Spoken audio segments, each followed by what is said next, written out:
Hello everyone, today I'll be doing 5 3x3 walkthrough solves.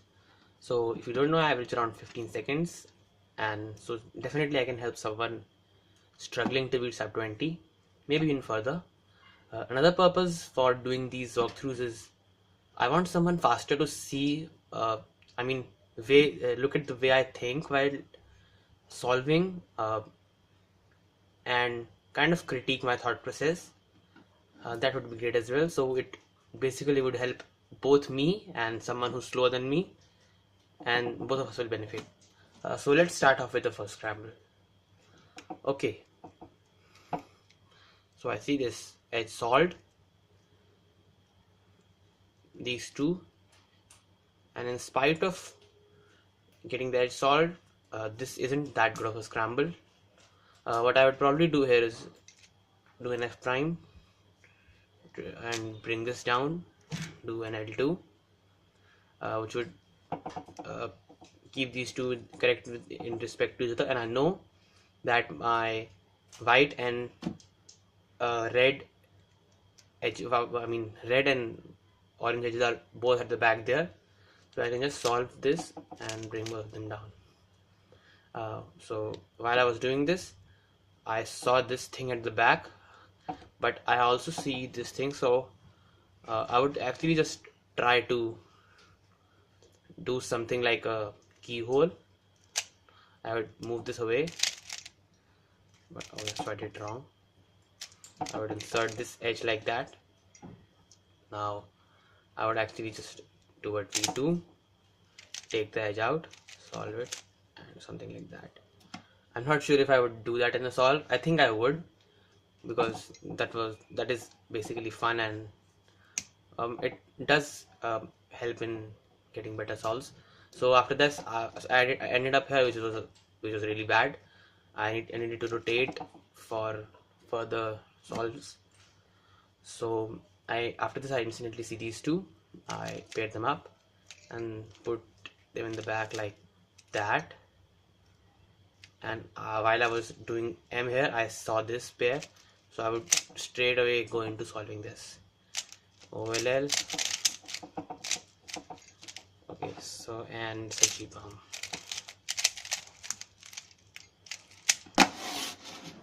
Next scramble, this edge right here. Okay, so I would just keep the cube like this. I mean, I see this edge which can be brought there, so I would just keep the cube like that, do an R prime and do a B with my ring finger, whatever you call that, do an F, U2 and solve them. Now do a D2 to just fix everything up, and I can see these two already paired up for me, so I would just do a U2, I mean do a U2 and solve them.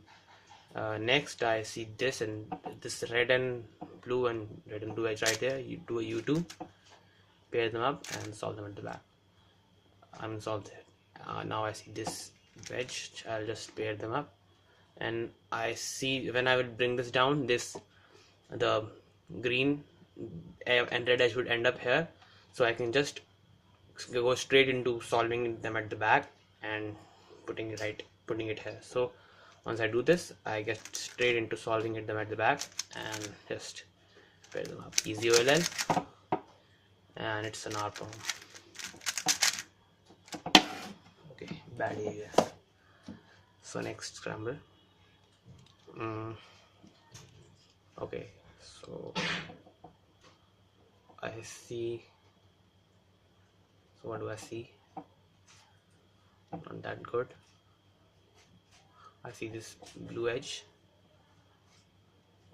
but this definitely wouldn't be the best cross, but I would do something like F prime to connect this edge, bring it over here and solve, and do a T2 and insert. That definitely is not that great, but that was the best I could think of. Now I see this edge, this and this, pair them up, and I know it needs to go back here, so solve them like that, and I instantly see these two, so I'll just set them up and solve with F moves, and I see these two, so I'll just insert them instantly, and I see this and this. I'll just set them up and solve them. So no rotation there for the F12. That's great.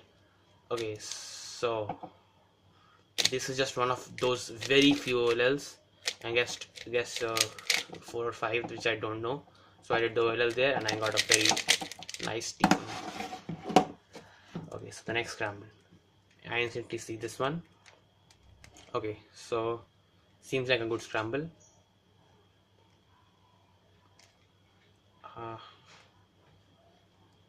Try to see if I can get into looking at my first pair. So I would not care at solving this edge right now. I'll just solve 3 edges and solve the last edge after I complete my F12. So this is a technique that I use quite often.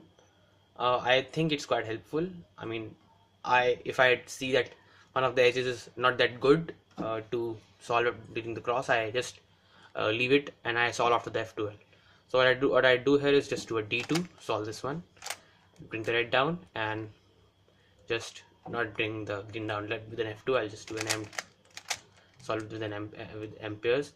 Now I see I just preserved that one, so I can just so I know I've not yet solved this one. So and I would keep that in mind. I have to solve that after I have complete the F12, and once I do that, I can just